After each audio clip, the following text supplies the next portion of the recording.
오늘 주시는 주님 말씀은 고린도전서 15장입니다. 고린도전서 15장.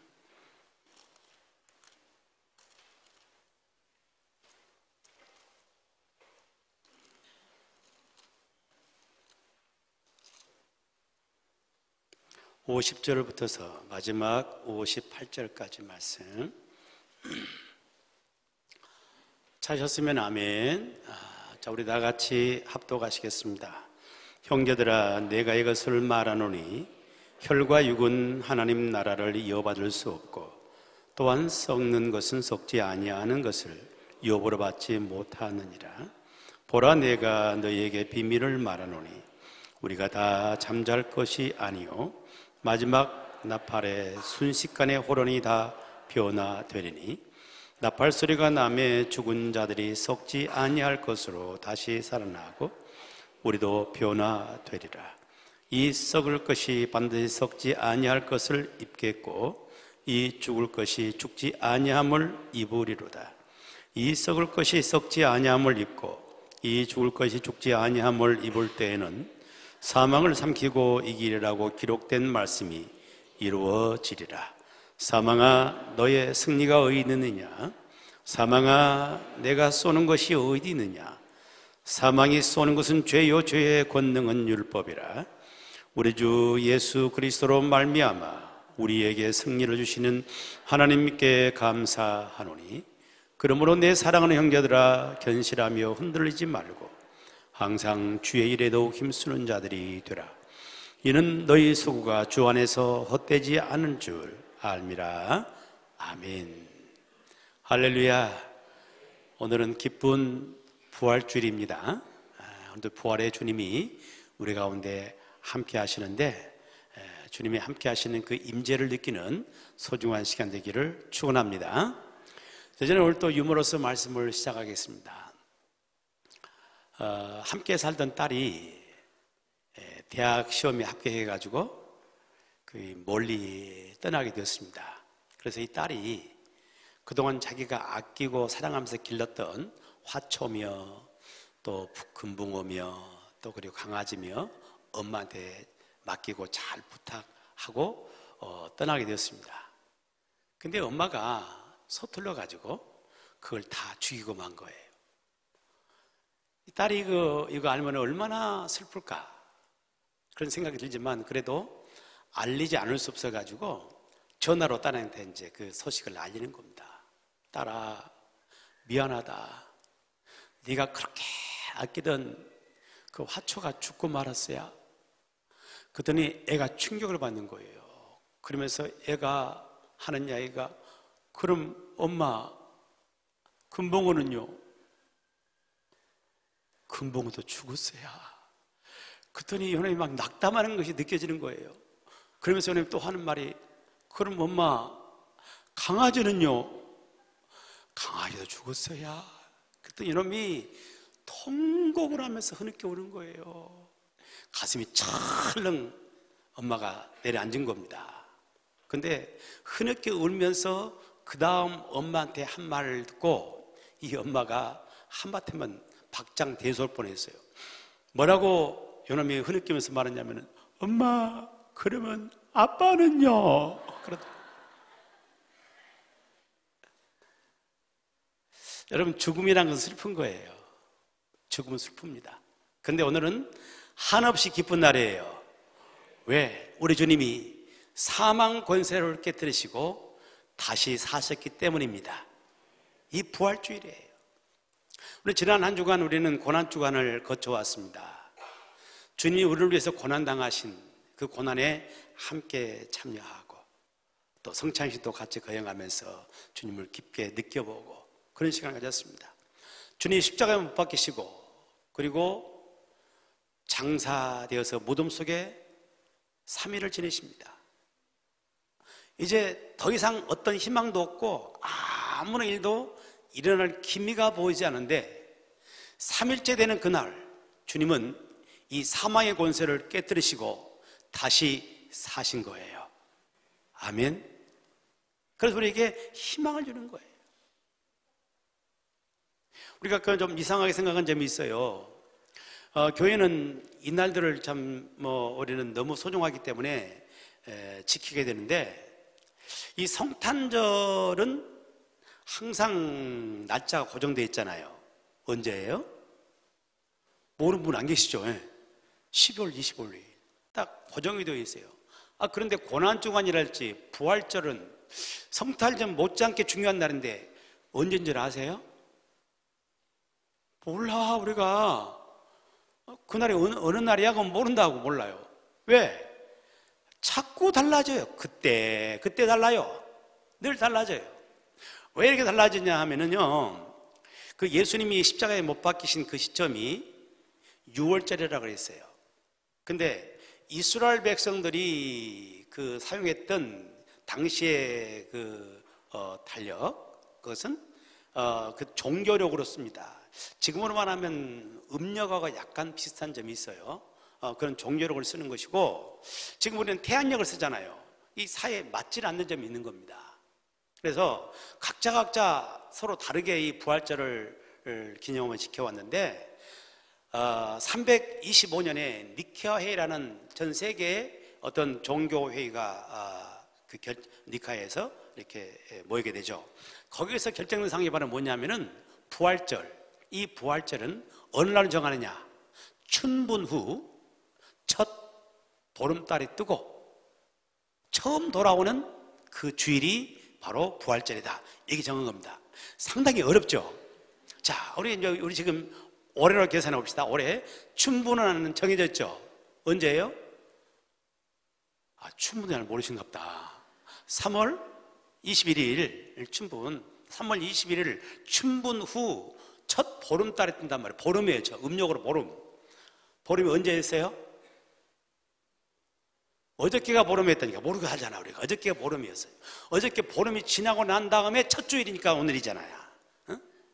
그래서 오늘 4월 첫째 주 이렇게 부활주일을 지키게 되는 겁니다. 그래서 이건 항상 유동적이라. 3월달에 있기도 하고 4월달에 있기도 하고 늘 바뀌니까 부활주일은 도대체 언제인지 우리는 모르고 있는 거예요. 그러나 이 부활절은 이 개념적으로 항상 고정되어 있는 것입니다. 아주 굉장히 중요한 이 부활절. 이 부활이 없다면은 우리 인류에는 소망이 없는 거예요. 이 부활은 우리의 모든 인생의 근본적인 문제를 해결해 주는 아주 복된 날이에요, 여러분. 사람이 가지고 있는 근본적인 두 가지 문제가 있습니다. 하나는 죄의 문제죠. 모든 사람이 죄 가운데 살아갑니다. 죄 없다 말할 수 있는 사람이 아무도 없어요. 모두가 다 죄인들이에요. 그런데 이 죄의 문제를 스스로 해결할 힘도 사람에게는 없는 거예요. 어떤 사람도 죄 문제를 해결할 수가 없는 거예요. 이런 근본적인 문제를 안고 사는 것이 우리 사람들인 것이죠. 더 나아가서 이 죽음이라는 문제, 이것 또한 인생의 근본적인 문제입니다. 어느 한 사람 이 죽음을 피할 수 있는 사람이 아무도 없어요. 그래서 그런 말 있잖아요. 여행은 왕복표가 있지만은 인생은 왕복표가 있다 없다? 없어요.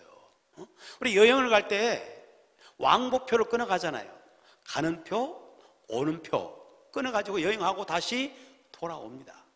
근데 인생의 길이라는 것은 이 왕복표가 없어요. 한번 가는 일방통행이죠. 갈 뿐이에요. 가면 돌아올 수가 없는 거, 이거 인생이에요. 모두가 다 이 죽음의 길을 가게 되는 것이고, 이 죽음이라는 것은 우리 모든 것을 한꺼번에 다 삼켜버려요.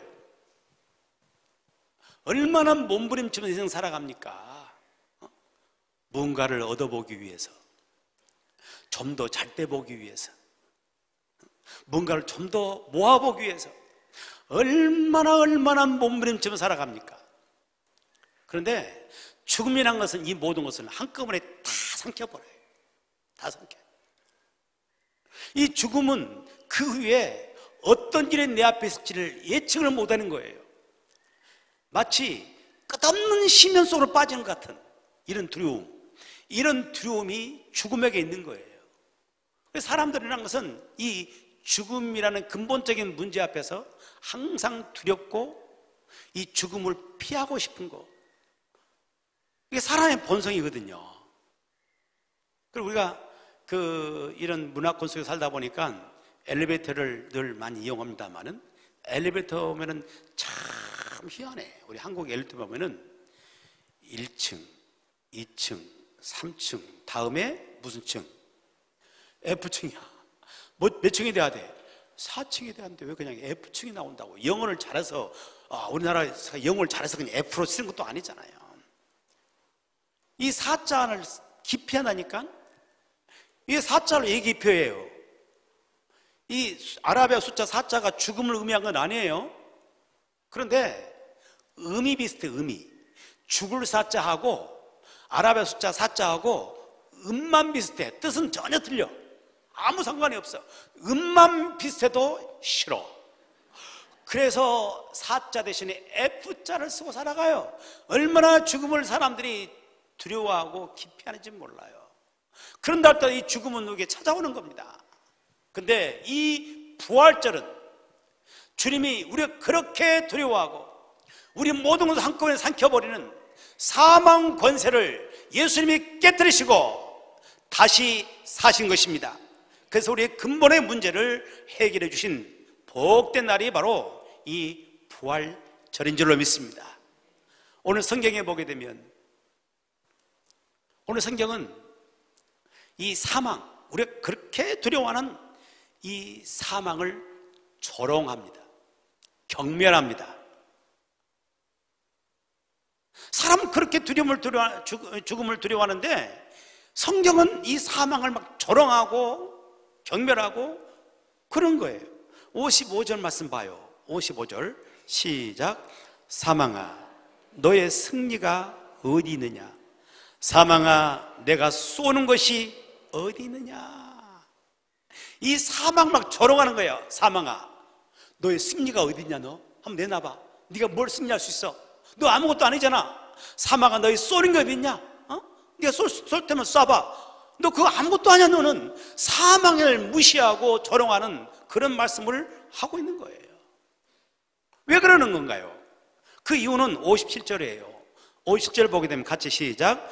우리 주 예수 그리스도로 말미암아 우리에게 승리를 주시는 하나님께 감사하노니 아멘. 왜 사망을 경멸하고 조롱할 수 있는 것이냐? 우리 예수 그리스도로 말미암아 우리 주 예수 그리스도로 말미암아 우리에게 승리를 주셨다 그 말이에요. 예수님이 사망 권세를 깨뜨리시고 다시 부활하시고 다시 살아난 것처럼 그를 믿는 우리를 또 사망 권세를 깨뜨리고 다시 사는 거예요.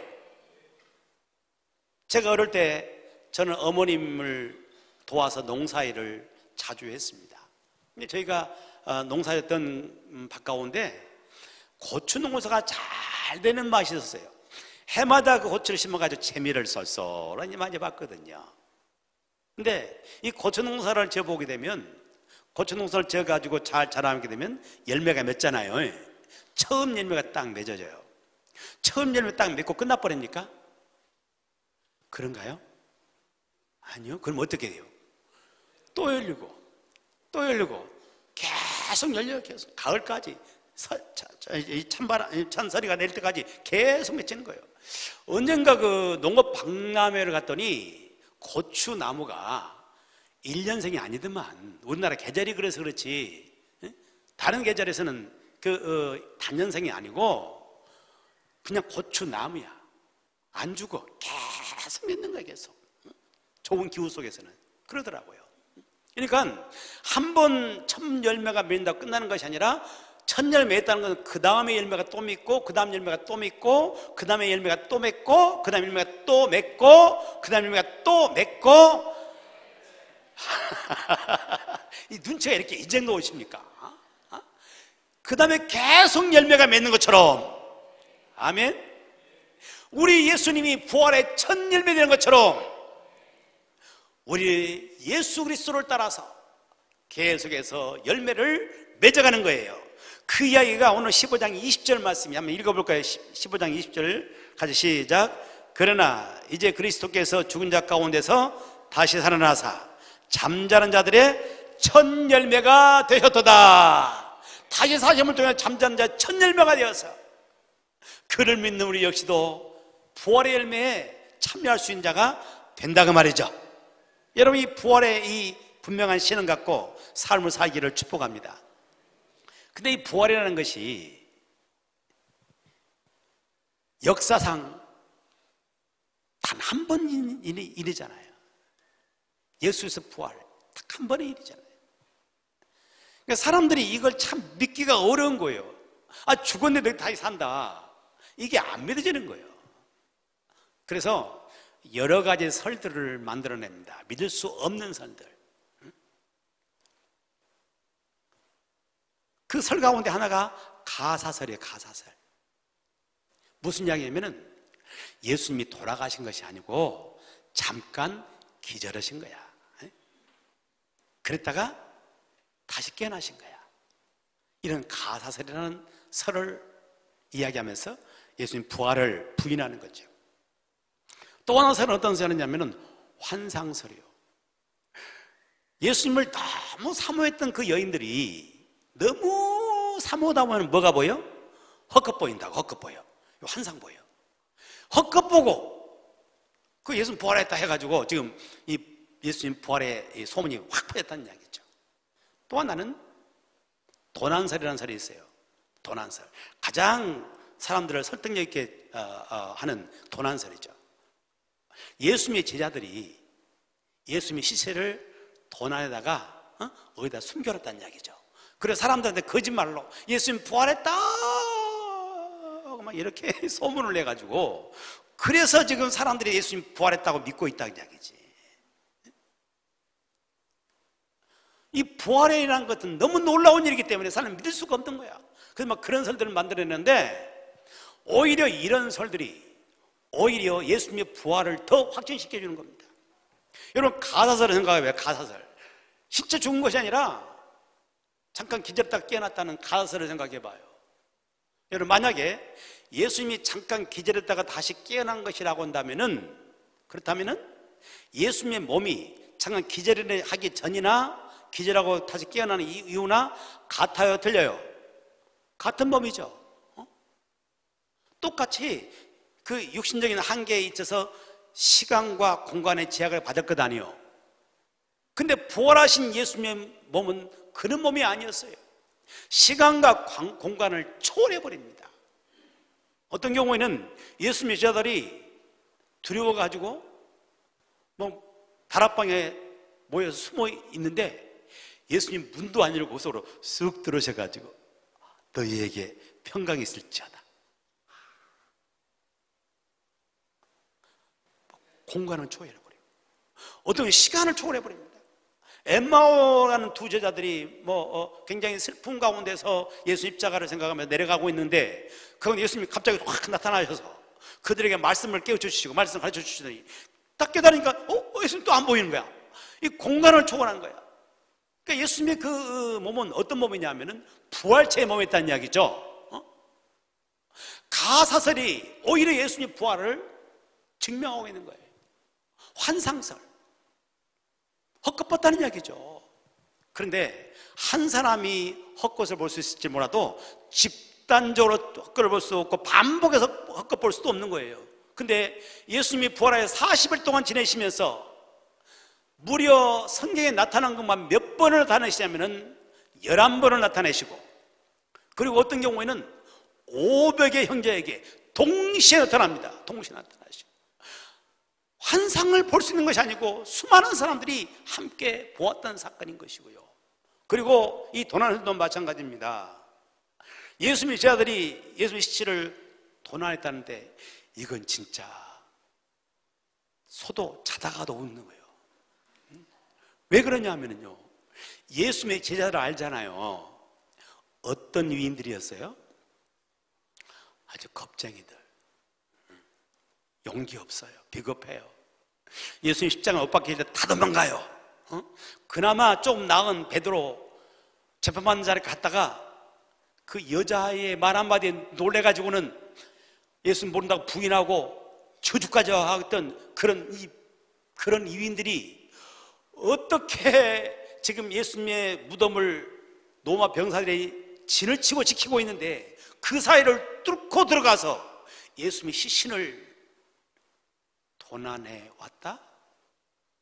그 엄청난 그 바위를 치우고 병사들 몰래 도난해 왔다? 있을 수 없는 일이에요. 더욱 있을 수 없는 일은 생각해 봐요. 만약에 제 아들이 예수님 시신을 도난해 놓고 예수님 부활했다 거짓말했다고 한다면은 그 사실은 누가 아는 거예요? 실제로 예수님 시신을 도난했던 제 아들이 알 것 아니요? 그러면 예수님 부활했던 말은 제 아들에게서는 진실입니까? 거짓입니까? 거짓은 자기들이 알고 자기들 안 짓이니까 알잖아요. 그러면 먹고 살기를 위해서 거짓말 할 수 있을지는 몰라도 거짓을 위해서 목숨을 걸 수 있겠습니까? 걸 수 없는 거죠. 목숨을 못 거는 거죠. 그런데 예수님의 여자들은 모두가 다 예수 그리스도의 부활을 증거하다가 다 순교를 당합니다. 어떤 이는 목을 베어 죽음 당하기도 하고 어떤 이는 거꾸로 십자가에 매달려 죽기도 하고 다 순교를 당해서 떠나는 거예요. 그것을 위해서 어떻게 그 일을 할 수 있냐고 말이죠. 이분들은 부활하신 참되신 예수 그리스도 그분을 만난 거죠. 그분을 만났기 때문에 자신의 목숨을 걸고도 이 복음을 증거하는 삶을 산 줄로 믿습니다. 여러분, 그리스도인이 누굽니까? 그리스도인은 예수 그리스도의 십자가와 그분의 부활을 동시에 믿는 사람이 그리스도인이에요. 하나님이 그를 죽은 자 가운데서 다시 살리신 것을 내 마음에 믿으면 구원을 받으리라 말씀하는 것처럼 주님은 우리 죄를 위해서 십자가에 못 박히셨고 그리고 우리의 영생을 위해서 다시 부활하였습니다. 이 사실을 내가 믿으며 살아갈 때 우리 인생의 가장 근본적인 문제인 두 가지 문제, 죄의 문제와 죽음의 문제를 동시에 해결받는 삶을 살게 될 줄로 믿습니다. 저와 여러분이 이 부활의 신앙에 굳게 서기를 축복하고 이 부활의 신앙을 가지고 기뻐하며 즐거워하며 희망찬 삶을 살아가는 우리 모든 성도 되기를 주님의 이름으로 축원합니다. 우리 믿음의 선배들 보게 되면 다 이분들 보면은 부활의 신앙 갖고 살았습니다. 제가 신학교 다니면서 저를 가르쳤던 교수님 가운데 우리나라 최초의 복음을 증거했던 언더우드 선교사님의 손자가 계세요. 그분 이름이 원요한 목사님이었어요. 그분의 가르침을 받았는데 이분이 이제 우리나라의 모든 사역을 다 마치고 그리고 본국으로 돌아가야 했어요.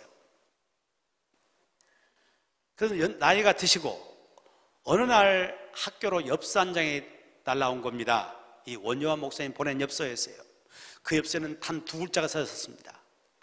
한문으로 입천이라고 딱 두 글자가 써 있어요. 자기가 지금 하나님 나라로 간다는 이야기예요. 근데 놀라운 것은 이 엽서가 도착할 때까지는 시간이 보면 걸릴 것 아닙니까? 미국에서까지 오니까. 근데 딱 도착하는 그날 전화가 연락 온 겁니다. 원요한 목사님이 하나님의 부름을 받았다고 하는 그런 연락을 받은 거예요.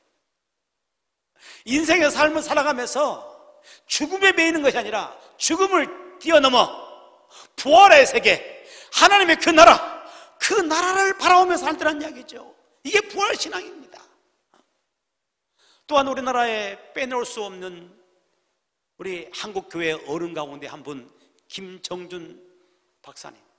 이분은 유명한 신학자이고 목회자였습니다.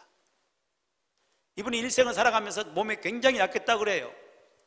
폐병으로, 늑막염으로 많이 약한 몸을 이끌고 인생을 살았는데 그분 역시도 철저히 부활신앙에 살아가요. 죽음을 뛰어넘는, 죽음을 조소하고 죽음을 뛰어넘며 저 부활의 그 세계를 바라보면서 삶을 살아가는데 그분이 남긴 유명한 시 한 편이 있습니다. 그 시가 상당히 감동적이어서 오늘 제가 복사해가지고 왔습니다. 뭐 하려고? 신앙송 하려고. 무반주로 할게요. 그냥 무반주로. 네. 제가 맺겠습니다. 내가 죽는 날, 김정준. 내가 죽는 날은 비가 와도 좋다. 그것은 내 죽음을 상징하는 슬픈 눈물이 아니라 예수님의 보혈과 내 죄의 씻음을 받는 감격의 눈물. 내가 죽는 날은 바람이 불어도 좋다.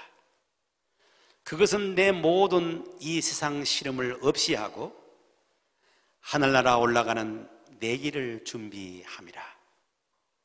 내가 죽는 날은 눈이 부시도록 햇빛에 비추어도 좋다. 그것은 영광의 주님 품에 안긴 내 얼굴의 광채를 보여줌이라. 내가 죽는 시간은 밤이 되어도 좋다. 캄캄한 하늘이 내 죽음이라면 거기 빛나는 별의 광채는 새 하늘에 옮겨진 내 눈동자이리라. 오, 내가 죽는 날, 나를 완전히 주님의 곳으로 부르시는 날, 나는 이 날이 오기를 기다리노라. 다만 주님의 뜻이면 이 순간에라도 닥쳐오기를, 번개와 같이 닥쳐와 번개와 같이 함께 사라지기를. 그 다음은 내게 묻지 말아다오. 내가 옮겨진 그 나라에서만 내 소식을 알 수 있을 터이니. 아멘. 철저한 부활신앙 속에 살아갑니다. 이미 그는 이 땅의 생을 살지만 죽음에 매여있지 않고 죽음을 뛰어넘습니다. 그 부활의 세계를 바라보면서 삶을 살아가더란 이야기입니다. 여러분, 저와 여러분들에게 이 부활신앙이 있기를 축복합니다. 확실한 부활신앙을 가지고서 이 땅에 우리의 가장 근본적인 문제인 죽음 문제를 뛰어넘기를 축복하고 저 영광의 주님의 나라를 바라보면서 오늘을 살기를 축복합니다. 이 부활신앙이 있는 사람들은 오늘이라는 삶을 살아가는 동안도 이 부활신앙은 우리에게 새 힘을 부어주는 것입니다. 힘있게 살게 만들어주는 거예요. 마치 홍수가 나게 되면 물이 막 냇가로 내려가잖아요. 그때 보면은 큰 통나무도 또 내려가고, 어떤 경우에는 이동식 그 집도, 주택도 떠내려가요.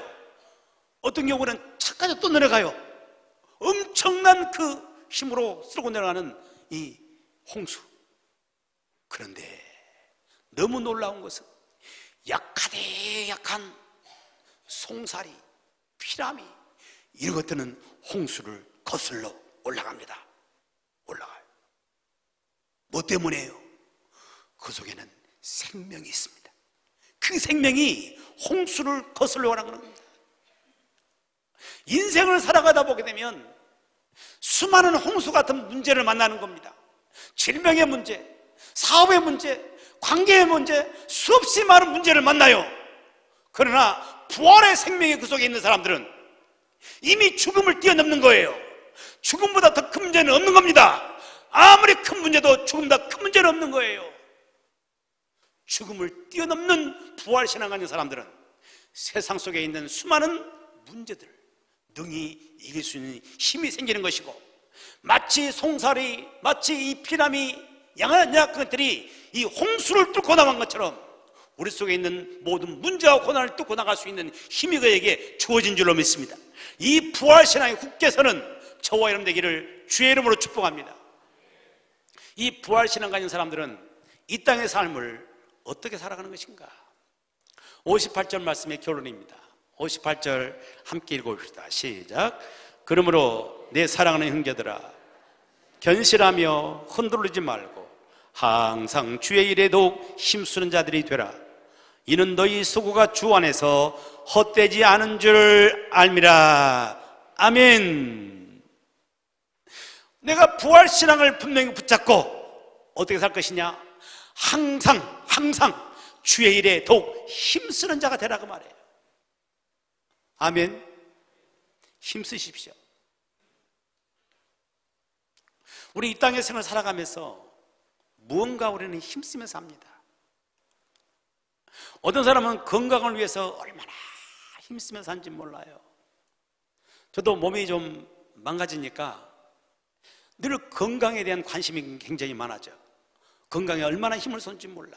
무슨 정보를 보더라도 건강에 관련된 정보를 보게 되는 거고, 음식을 먹더라도 이 몸에 좋은 음식을 먹으려고 하고, 이 건강에 얼마나 힘을 쓰는지 몰라요. 어떤 사람들은 이뻐지고 싶어갖고 이쁨에 얼마나 힘을 쓰는지 몰라. 뜯어 고치고 좋은 거 잡수고 좋은 거 바르고 얼마나 몸을 좀 살아간지 몰라요. 힘써. 어떤 사람은 성공을 위해서, 출세를 위해서, 더 많은 것을 모으기 위해서 얼마나 힘쓰며 살아갑니까? 다 귀한 일이에요. 얼마나 귀한 일인지 몰라요. 건강을 위해서 힘쓰고, 아름다움을 위해서 힘쓰고, 이렇게 힘쓰면 너무 좋은 거예요. 힘쓰십시오. 이제 앞으로는 힘 안 쓰기로 했어요? 포기하기로 했어요? 앞으로 힘쓰십시오. 힘써 살아요.